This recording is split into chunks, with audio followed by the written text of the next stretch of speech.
Hey friends, it's Kate. Welcome back to my channel, or welcome if you are new. If you are new, my name is Kate, and I'm a professional home organizer and soprano here in Boston. And I like to make organizing videos, but I also like to comment if organizing ever is in the news. And boy, do we have a fun video for you today. Before we get started, this video is sponsored by Skillshare. We'll talk a little bit about them later in the video. So I don't know what it is about 2023, but organizing and organizing stuff and professional organizers have really ended up in the news and on Twitter, all over Twitter this year. And the latest controversy is this article that was published on theconversation.com. They published up an op-ed piece entitled "Pantry Porn on TikTok and Instagram Makes Obsessively Organized Kitchens a New Status Symbol." Now, the title wasn't super provocative to me, but when I got into the meat of the article is where I could see where all of the attention is coming from. Of course, as a home organizer, this is of particular interest to me.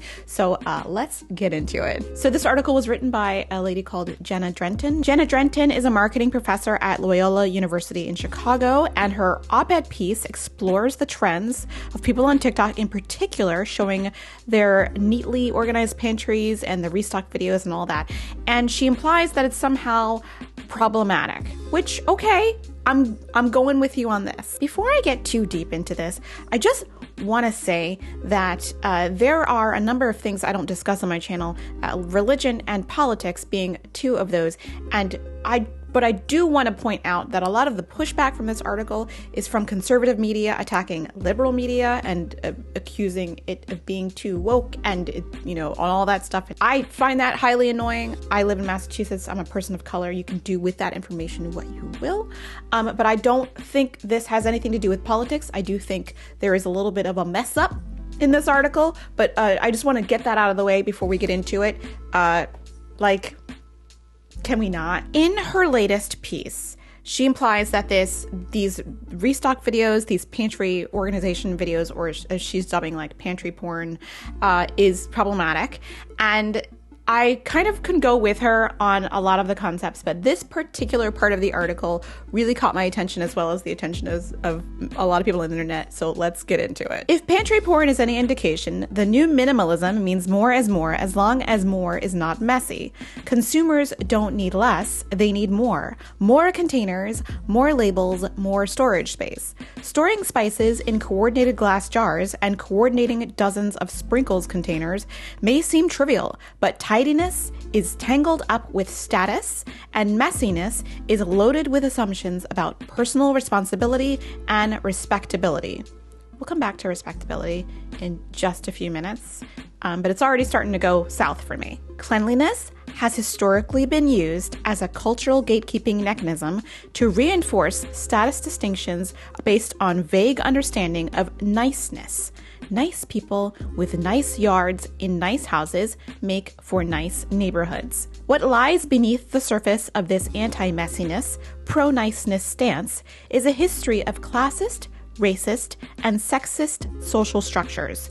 In my research, influencers who produce pantry porn are predominantly white women who demonstrate what it looks like to maintain a nice home by creating a new status symbol, the perfectly organized, fully stocked pantry. Let's unpack this just a little bit. Is being super neat and tidy a status symbol now? Yes, in some cases, it totally is. Status symbols have been around for a very long time. It's not a new concept, of course, but it has been evolving over time. And just like some other status symbols, like in the past, like how much gold you were wearing, or the material that you're wearing, and how many yards of fabric you could afford to put on your person. Now it's what kind of car do you drive? And yes, the new organized, super organized pantry is just as much as a status symbol as a Birkin bag or another fancy bag, like Chanel bag or something. I don't know. The inside of your home, formerly, was a place that you decorated to make yourself comfortable and happy, and to impress others who were going to come by. Let's say you wanted to make it nice so that the neighbors that came by could, be comfortable and maybe be impressed with your space. It wasn't something that you were putting out for the general public unless you were say, a celebrity. And in the 80s, we had lifestyles of the rich and famous, where the interior of your home, if you were a celebrity, would be featured. And maybe they'd show your pool as well. And then in the 2000s, 90s, and 2000s, there was MTV Cribs, where people would show the interiors of their houses. And with the rise of the internet, and now you can share images, videos, just with a very quick click of buttons on here. You can share with the entire world images and videos. Now, the inside of your house suddenly becomes not a private place, but a place that you might share online. And so the organized spaces, big organized closets, big organized pantries, yes, are now a status symbol. I was a longtime Container Store employee.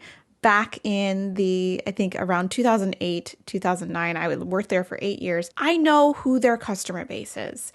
And is it classist to some degree? Yes and no. So when I was working there, even as early back as 2008, there was talk within our company, about the prize of a beautiful organized closet and people celebrating that space and showing it off.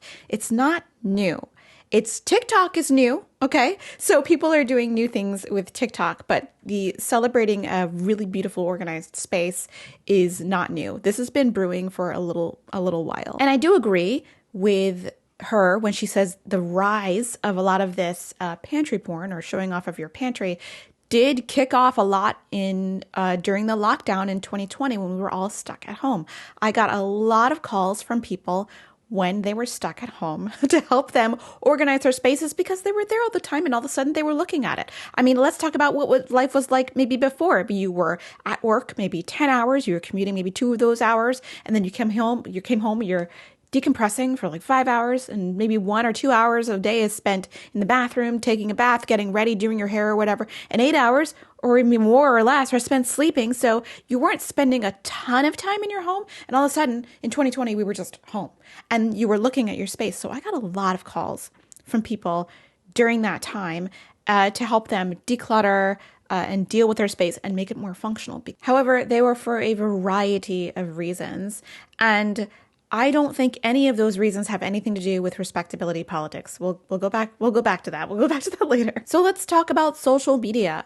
Social media versus real life. Well, I know that social media in some ways is real life. A lot of what I show here on my channel is what I actually live with. But I know that a lot of things on social media are staged, and what you see is not really what the person lives with. And I am giving the general public the benefit of the doubt to also know that a lot of social media is staged. Now, does it maybe make some people feel inadequate and feel bad that they can't have a perfectly organized pantry with all of those very expensive, let's say like Iris or OXO products? Sure. That definitely occurs. It occurs in many areas in social media, including the beauty space, fashion space, even the interior design space. But does it also inspire some people to like get up and maybe put some things away? Of course it does. I don't think necessarily that this trend on TikTok is particularly problematic or as problematic as some other things that are going on right now. So the part of the article that I would like to revisit that I found I had the most questions about is this part right here. Cleanliness has historically been used as a cultural gatekeeping mechanism to reinforce status distinctions based on a vague understanding of niceness. Nice people with nice yards in nice houses make for nice neighborhoods. What lies beneath the surface of this anti-messiness, pro-niceness stance is a history of classist, racist, and sexist social structures. Do I agree with some of her points here? Sure. I do think that the beautiful Kardashian and Jaclyn Hill level of pantry is definitely something that is not achievable for most people. Those products are incredibly expensive. As someone who used to sell them, I know how much they cost. And I don't think a lot of those spaces are practical for most people. However, I do meet a lot of people in real life who would like to organize their pantries and have them be functional and beautiful at the same time. There's nothing wrong with that. Who don't do it as a result of respectability politics. There are a ton of links in the article, and they're like citations, and they link out to other scholarly articles. Some of them I can only read the first page. Some of them I can read the entire article. But when I click the racist part of this portion of the article, it takes me to a paper about respectability politics, in particular to Black women, who I consider myself one of. And when I think about respectability politics, and if you're not familiar with respectability politics, it's basically a marginalized group who assimilates to try and gain respect from whatever the group in power is. And in the case of Black women, the only thing I can think of really that is more relatable even now as respect to respectability politics is how we have been wearing our hair. It has been a real struggle for us to have our natural hair texture and textured hair in protective styles to be considered professional. Now, we have been pressing, relaxing, straightening, curling with the curling iron for years in an attempt to appear respectable. I think that is a lot of the stuff that's tied into respectability politics as it ties into the experience of Black women. And I don't think it has anything to do with how neat and clean your house or your person is. The implication that marginalized groups and poor people would not keep neat, clean, and organized homes or themselves neat and clean and organized if not for respectability politics is offensive to me. Not only do I find this a little bit patronizing, but definitely hurtful. One of the most organized ladies of color on YouTube is At Home with Nikki, and her pantry is hashtag pantry goals. And she has influenced so many people online to get their pantries in order. It's to a level that I even don't really aspire to, but I like looking at it. Judy, the organizer, who I met at the Tamron Hall show, has a beautifully organized pantry and enjoys it.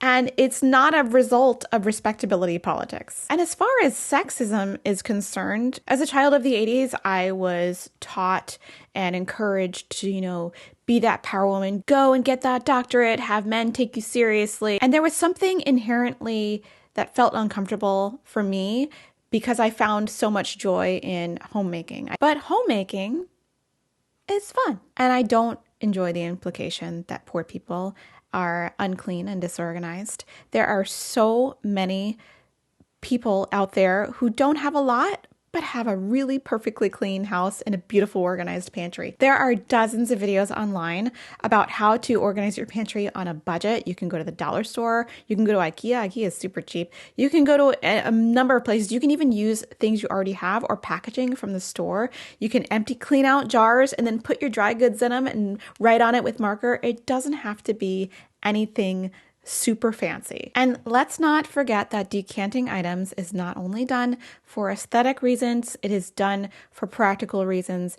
Pantry moths exist, mice exist, rats exist, critters exist. And one time I was at my parents' house and they had this box of Raisin Bran, I guess in their pantry for a while. And I was like home from college and I got myself, my bowl of Raisin Bran. I was eating it with, cereal for a while. And I looked down and there's like dozens of like pantry moth larvae, like in the cereal floating around in the milk. And I was like, I am going to stop eating this now.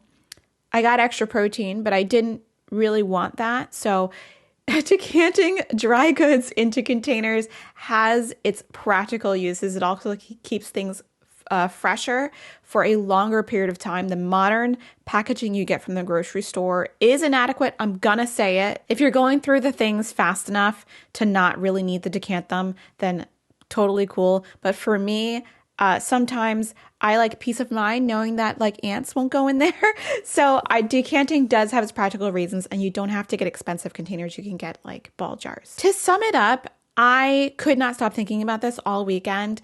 I don't think that Jenna Drenton meant any harm by this piece, but I know that she's getting a ton of pushback on both Twitter and other social media. When I went to her Twitter page, she says she's part of the problem. I don't think there is a problem, Jenna. I enjoy your organized spice drawer. Enjoy it. I enjoy mine. I love you, girl. When I open it up, I'm like, yes, yes. I give myself a pat on the back. I'm like, yes, queen. And I can find stuff. All I want to do is be able to find stuff and be happy when I open it.